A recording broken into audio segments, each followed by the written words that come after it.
Quite a very important day. It's all about energy, especially green energy. And we know that for some time South Africa has been experiencing the rolling blackout.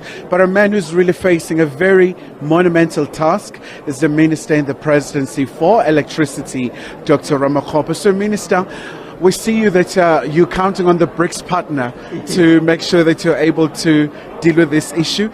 Tell us more about how are these processes going to unfold? Well, firstly, we do accept that we need new generation capacity in addition to improve the efficiency of and reliability of the installed units at the Eskom. And that's significant for purposes of our decarbonization agenda and ensuring that there's energy security, sovereignty in the country. So we're looking at partners who have demonstrated significant technological, innovative and industrial capacity to be able to help us to resolve the problem that is confronting us.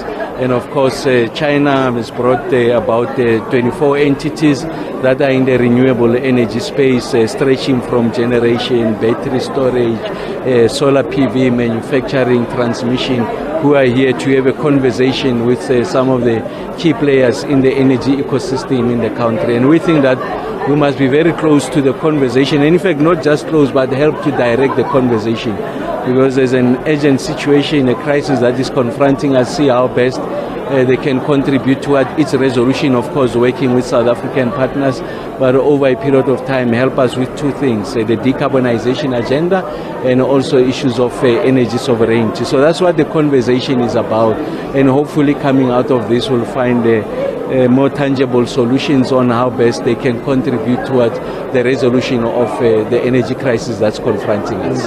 And Minister, we do know that BRICS Summit is a few months away. Is this part and parcel of making sure that we stabilize the grid to make sure that everything goes according to a plan?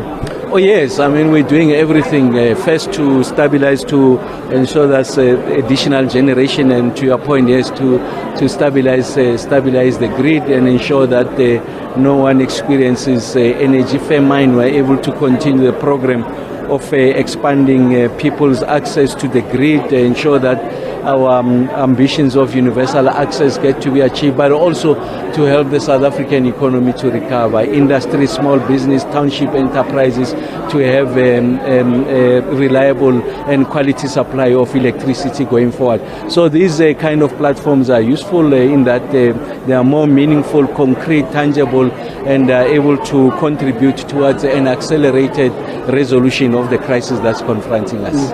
Maybe just before I let you go, Minister, from SABC, I don't know if you might have seen, maybe not necessarily an issue under your portfolio, but in as far as AGOA, we've seen a statement from the US Congress where they're saying South Africa should not be hosting this particular summit in light of South Africa's position with regards to Russia-Ukraine, position of non-alignment.